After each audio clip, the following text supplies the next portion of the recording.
Let's talk about the bane of many people's lives, and that is the number of beggars, the gangs. It's organised criminals now who are organising beggars. Yes, you might see people who are quite clearly living on the streets, addicted to drugs or alcohol, who obviously need our help. I'm not quite sure giving them money to buy more drugs or alcohol is the answer in that scenario, but certainly an awful lot of the beggars we do see on our streets are simply organised criminals. Professional gangs are now running beggars junctions where they basically work in shifts to hassle drivers out of hundreds of pounds every day. Let's talk about this with Hamish Brown, MBE. He's a retired Scotland Yard Detective Inspector. Good afternoon to you, Hamish.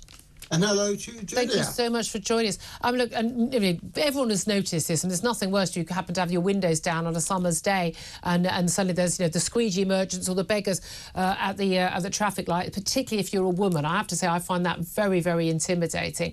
But yeah, it's a really good point. But this is happening on the streets. It's happening on public transport. It's happening outside shops. This is all. But most people don't realise these are organised criminals. Yes, absolutely. And you made the point about being a woman. I could just imagine the situation. I was actually in a cab in Lanzarote at the beginning of the year, and a beggar came up and opened the back door. Oh, my God. Fancy, if a woman was sitting in the car and suddenly, if it was a man doing it, how intimidating that would be. I was quite frightened myself. Yeah. Yes, this is an ongoing problem.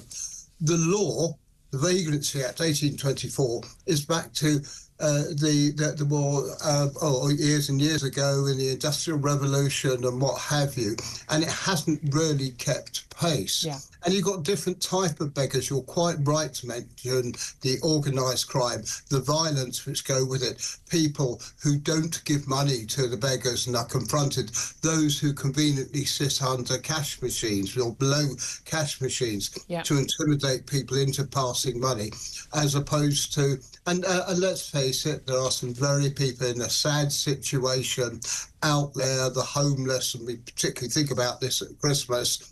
That is a different category altogether. Yeah. And what I'd like to see is the Vagrancy Act repealed, and the last government was talking about doing something about it until suitable legislation came to mind, and no suitable legislation came to mind, so the old act is still there. Yeah, I mean, so that's the thing, it is a crime to beg, but again, it's with intimidation a lot of the time. People don't realise when they give money, I've seen children on the London Underground as well being sent out to beg. It's organised, but if you give them money, you just encourage this. And people, if you're really worried about people who are homeless, you can give money to homeless charities and shelter and the like, and that's a much better way of spending your money and helping these people. I think that's good advice, but what I want to say is a new law to come in to categorise the difference between people with the coffee cup out saying spares and cash, as opposed to the intimidation, and the sentences should be that being a deterrent. Yeah, absolutely. Yes. That's a very good point to make. These are completely different things.